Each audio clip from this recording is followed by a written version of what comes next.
إن الله وملائكته يصلون على النبي يا أيها الذين آمنوا صلوا عليه وسلموا تسليما.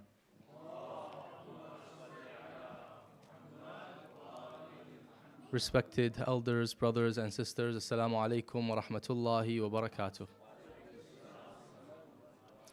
أعوذ بالله من الشيطان الرجيم بسم الله الرحمن الرحيم والحمد لله رب العالمين والصلاة والسلام على المبعوث رحمة للعالمين نبينا محمد وعلى آله الطيبين الطاهرين.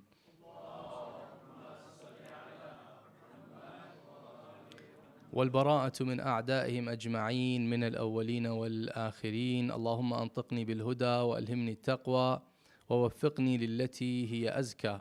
اللهم أخرجنا من ظلمات الوهم وأكرمنا بنور الفهم وافتح علينا أبواب رحمتك وانشر علينا خزائن علومك برحمتك يا أرحم الراحمين. وصل اللهم على سيدنا محمد وعلى آله الطيبين الطاهرين.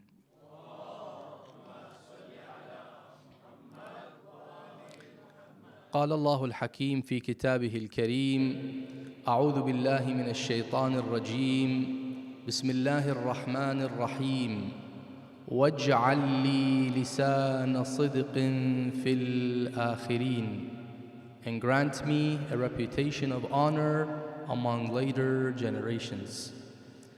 This is from a series of requests which were included in the dua of Ibrahim alayhi salam wa ala alihi wa ala nabiyyina wa alihi alafu tahiyyati was salam. And we find that one of the important things that Ibrahim alayhi salam asks Allah subhanahu wa ta'ala for is a good reputation. And we find a lot of emphasis in the riwayat of the Ahlul Bayt alayhim salam and their du'as on good reputation. Every righteous believer, man or woman, should be very keen on having a good reputation among their community and among other communities. Contrary to the common misconception or the common misunderstanding of some people where I don't care what other people think, I don't care what other people say. Islam says no, you need to care to an extent, and I'll explain the fine line between the two. There are moments and situations where it doesn't matter what people say, but there are moments where we are responsible for what people say and what people think. So we do consider people when we behave. We do consider others when we act and we present ourselves.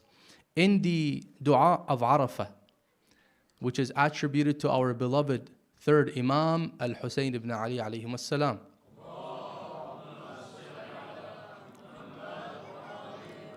he says, وَفِي نَفْسِي فَذَلِّلْنِي وَفِي أَعْيُنِ النَّاسِ فَعَظِّمْنِي.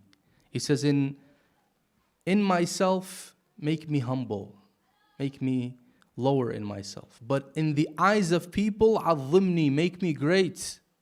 Every single believer should aspire to have the best of reputation in the eyes of other people, to have a very good standing in other people's views or in other people's minds. I seek a good reputation among everyone in all communities. However, and pay attention to the however, this must not be done at the expense of the following. There are certain things that some people do in order to ensure a good reputation which violate the principles and values of Islam. Number one, if seeking good reputation entails displeasing Allah subhanahu wa ta'ala. In other words, seeking approval of others at the expense of the pleasure and satisfaction of Allah subhanahu wa ta'ala. This is not called seeking a good reputation.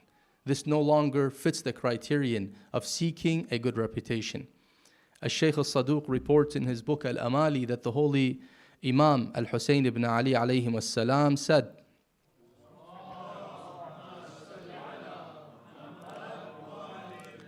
one who seeks the approval of people at the cost of displeasing Allah, Allah will leave him to the people. Which means that Allah will say, I no longer will take care of you. The people that you're pleasing, let them take care of your affairs. Don't come to me. And this is not an easy thing. This is very detrimental to our well-being. So here we find that the first thing that we have to keep in mind when seeking to have a good reputation is to avoid pleasing others and making their approval an end goal, a purpose to achieve, but rather to have a good reputation by not doing the things that violate the commands of Allah subhanahu wa ta'ala. There are two different things here that we have to be careful of. It is one thing to want to have respect by others and to want to have a good reputation among other people. And it's another thing to make their approval an end goal. Because the approval of others is not easily attained. In fact, it is impossible to attain the approval of all people. Why? Because people differ in how they see you and how they view you. People have different values, different standards. Someone might look at you and think you're the best person they've ever met, but the other person would think, God forbid, you're the worst person that they've ever encountered. So it's not easy to ensure that everyone will be pleased and satisfied with you. And there's no way you can satisfy all people. You may be in such a way and present yourself in such a way that many people like and desire and aspire and approve of, but you still have a segment of society that finds that to be not pleasing to them. So what do? You can't have, multiple personalities. So here we have to understand that approval of others, being accepted by others, is not what is meant by seeking a good reputation. There's a difference between the two. Seeking a good reputation means that a person is very keen on how they behave in public, such that they are not violating, first of all, the Islamic norms and values and teachings, and they're not violating the cultural norms. This is where the question comes about, who cares about culture? Well, no, it's not exactly who cares about culture. Some cultural norms are not against Islam. They're within the law of permissibility. You know how the ahkam are 5, right? Wajib, which means obligatory. Haram, which means prohibited. Mustahab, which means recommended. Makruh, which means disliked or detestable. And the 5th one is what? Mubah, permissible. Many of our cultural norms fall under mubah. Yes, some of them may fall under makruh, fall under haram, and of course that we stay away from. But if it's a norm, be it a Western norm or an Eastern norm, it doesn't matter. In the end, it's a norm. It's a cultural expectation. We cannot say, you know what, is this wajib? It's not, then who cares? No. There are certain cultural expectations. For example, I come into this center, there's an expectation of how I dress, on how I appear. I can't say, no, this is cultural. Islam doesn't say you have to dress like this. Islam doesn't say that you have to, for example, sit here or sit there, or do this or do that. You have the freedom, right? Islam says it's permissible. It's not just permissible. There are what we call adab. And there are what we call muru'ah. Muru'ah. In Urdu, I think muru'ah, right? In Arabic, it's muru'ah. Muru'ah is the character of a person that is presented in a way, or when a person acts in such a way that does not cause others to see him as less than what he should be. In other words, to see him as not worthy of respect. I'll give you an example about muru'ah. For instance, if a very respected individual is seen walking outside, for example, holding the phone like this and giggling and laughing out loud. Now, is that permissible? It's permissible, but it's against muru'ah, because others would see you as less respectful.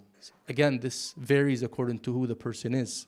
Hence, for example, a modest woman who is wearing hijab, who is respected, should not be, for example, walking outside and giggling and laughing.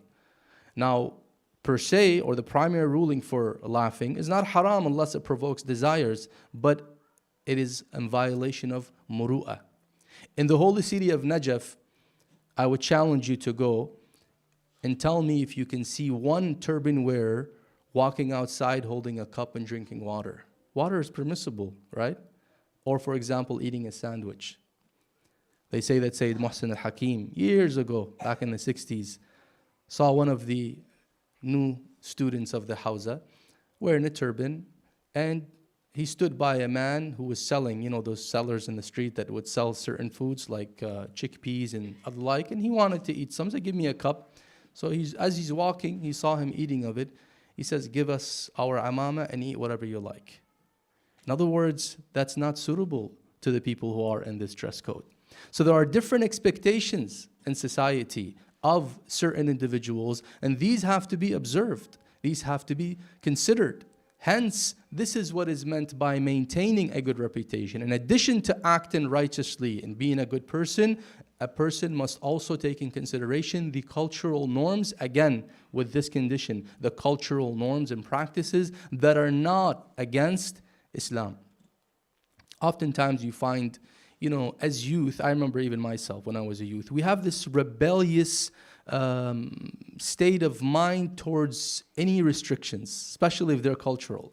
We may be okay with religious restrictions because that's Allah's rules, but then when you tell me, well, this is the culture of this community, the culture of that community, and I tell you, you know what, this is too much for me, I can't handle this, there's a lot of restrictions.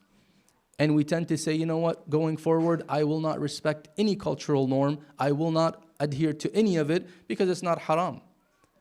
We say that's not exactly right. Because these cultural norms, sometimes violating them could entail something that is haram. For instance, every culture has a different way of expressing respect towards other people. For example, in some cultures and in certain times, because that's also a factor. Time is a factor. There was a time, for example, alaykum as-salam, shaykhana. There's a time where people, for example, when they entered the home, if they don't go and take their father or mother's hand and kiss it, they would be considered impolite or disrespectful.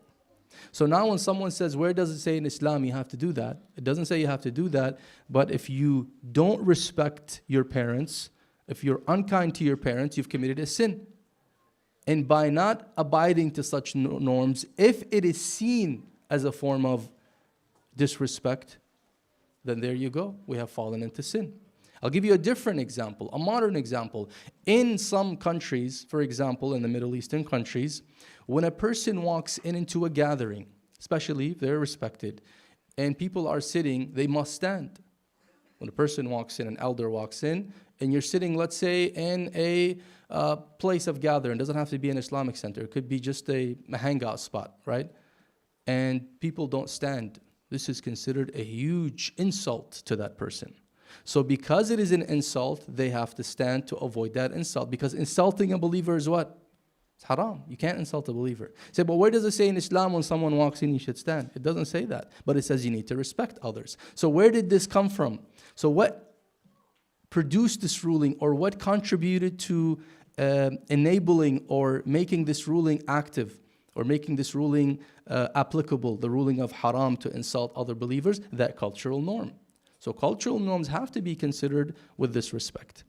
The second thing that we have to be wary of when we seek to have good reputation is it must not be through the means of riyā.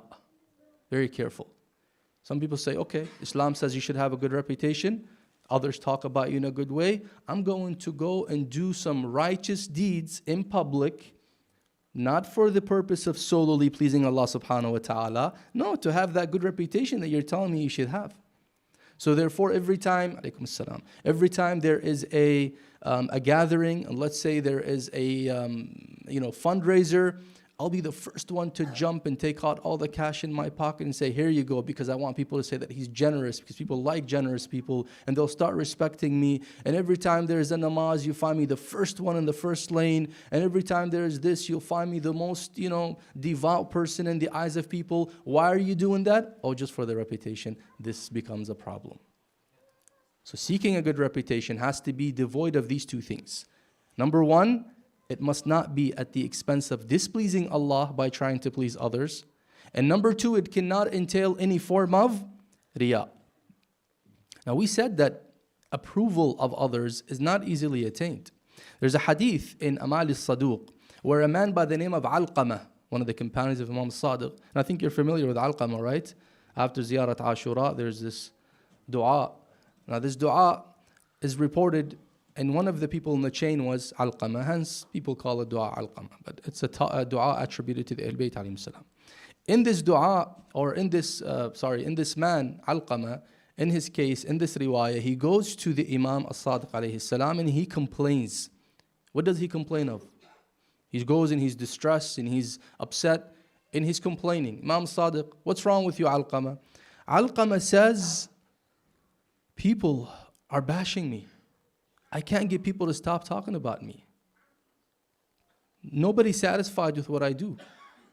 So what does the Imam respond to him? What does he say to him?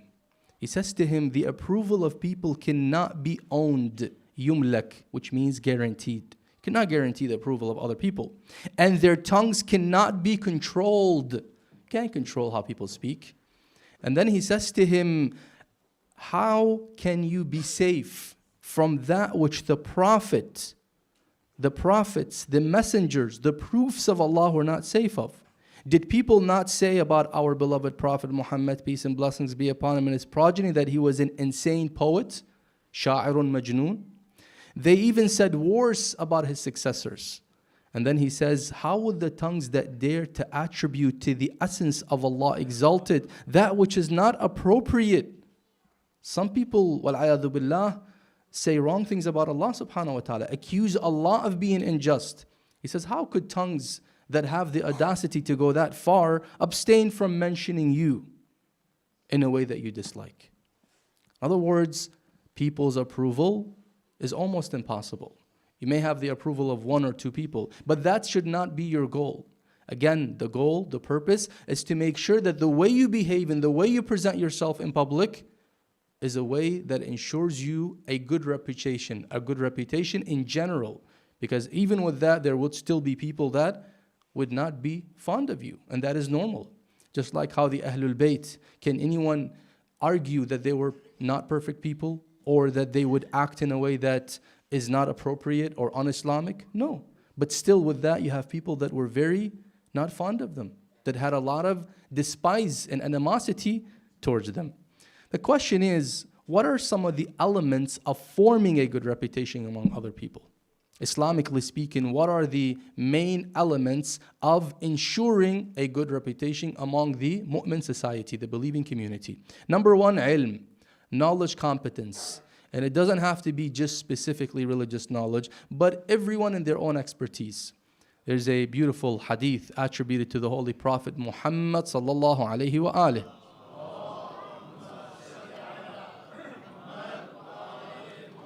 And this is in Al-Amal al-Saduq. He says, the most valuable of people are the most knowledgeable.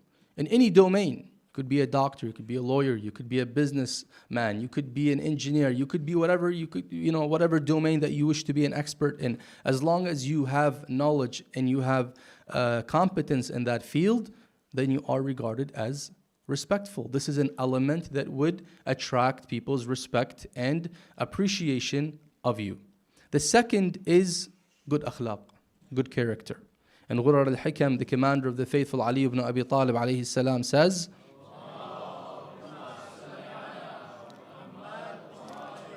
one who has a good character, many would love him. In other words, having a good character attracts other people. Because by nature, people desire that which is good, and they abstain from that which is evil. By nature, this is our very own fitrah. Yes, we sometimes misinterpret what is good and misinterpret what is evil. Hence, you find us, for example, or some people being attracted to evil and abstaining from good, because they misinterpreted what is evil and misinterpreted what is good.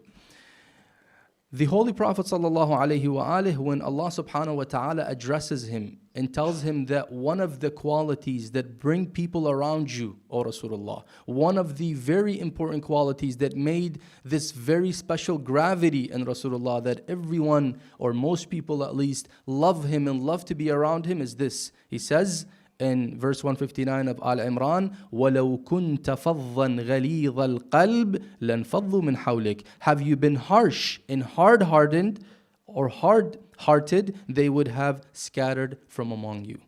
It is important, my dear. Sometimes even, when we deal with people, the more you deal with people, the more there's a chance that you may be harsh. We're human beings. You could be fasting, you could be tired, or you could be a volunteer and you've been serving all day and somebody comes and says something that annoys you and you may react in a negative way.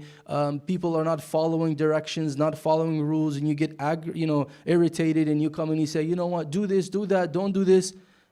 Although you could be doing your job or you're trying to maintain order, but what are you doing here? What you're doing is causing people to be scattered away from you, causing people to dislike you. You know this customer service rule, right? The customer is always right. We have to try to observe that. That is Islamic to an extent, meaning that no matter what, you always try to be more patient with other people. People are not going to always be at the expectation that you wish them to be at, or they meet expectations that you have of them. So therefore, we have to try to be as lenient, because the more leniency, especially those in charge, especially those who take responsibility, with the role that you take, with the responsibility that you take, comes this very important tax, and that is patience. Otherwise, resign, go somewhere else if you can't handle the pressure or the nonsense, so to speak, that some people may, for example, say or act towards you. وَلَوْ كُنْتَ فَضًّا غَلِيظَ الْقَلْبِ لَانْفَضُّوا مِنْ حَوْلِكَ. The third is kindness to others in bestowal of favors. In Tuhaf al-Uqul, the Holy Prophet, peace and blessings be upon him, his progeny is reported to have says, hearts are made to love those who do good to them and hate those who do evil to them. It's a natural thing. When somebody does good to you, what do? You become angry at them? Of course not. You're very appreciating, you feel very grateful. But on the contrary, when they say something wrong, you automatically feel some form of animosity towards them, albeit a momentarily animosity, because that's a natural reaction to the fitrah. And last but not least is to have a good appearance. Al-Madhar al-Hasan. We cannot emphasize how much the ahadith stress the importance of Al-Madhar al-Hasan. Some people, away from here inshallah, none of you, but in their mind, when they dress up or when they are in their most best of appearance, that is limited to the day of Eid or limited to certain days where they have a very important meeting. The rest of the time, that's not important. I come to Allah subhanahu wa ta'ala, to the masjid to meet mu'mineen. Who cares about how you dress? In fact, some people have it the other way around. The more your dress is very simple and extra humble, the more you appear to be righteous. And that's not the truth. The commander of the faithful, Ali ibn Abi Talib alayhi salam,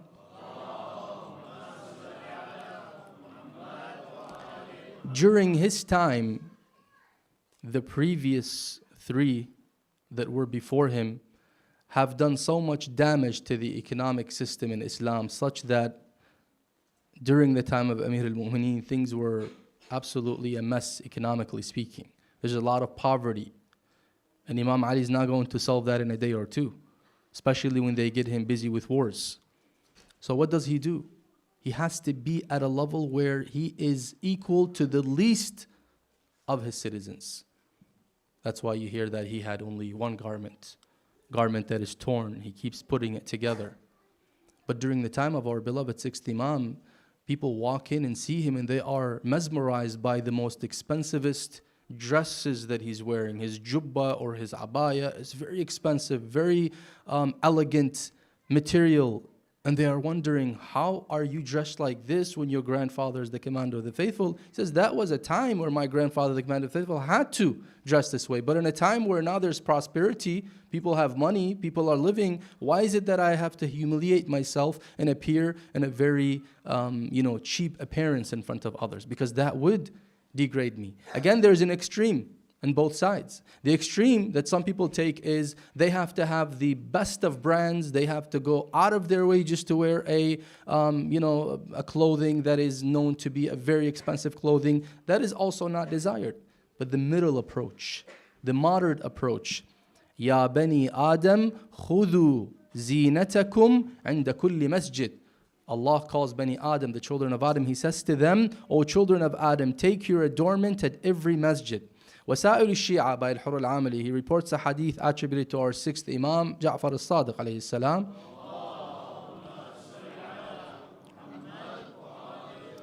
He says, dress up and adorn yourself for Allah. Dress up and adorn yourself. For Allah is beautiful and loves beauty. But let it be from that which is lawful. That's key. The money that you acquire has to be lawful, that you purchase your clothing with. And the way that you dress needs to be also lawful. Needs to be modest. Alaykum assalam.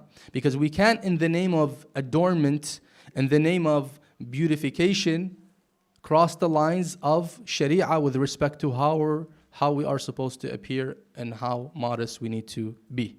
Ya bani Adam khudhu zinatakum 'inda kulli masjid. Last, and I'll conclude with this. Reputation of an individual is important, but more important is the reputation of the community. Especially as a 12er community. There are many ahadith that stress the importance of that. You're not just responsible for your reputation, but each and every one of us is responsible for the reputation of the Ahlul Bayt alayhim salam. Why? Because we attribute ourselves to them. We are their followers, we are their children. So whatever we do would reflect on them. There's this beautiful hadith that you all have heard of, attributed to our beloved Imam al-Hasan al-Askari alayhi salam.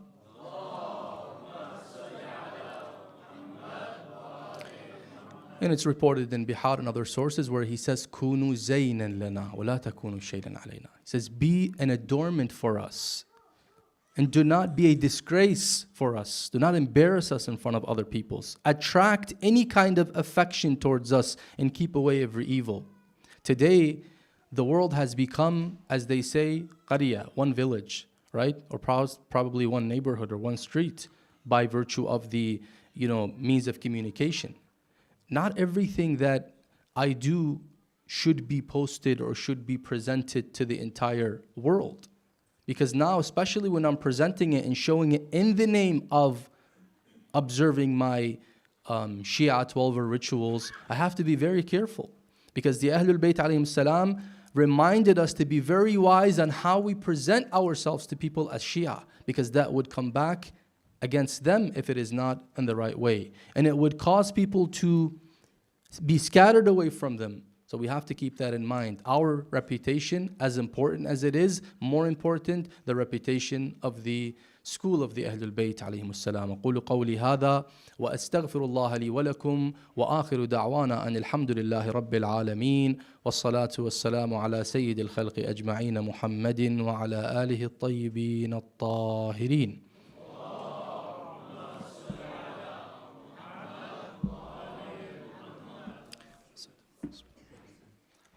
Fatiha for all your marhumin.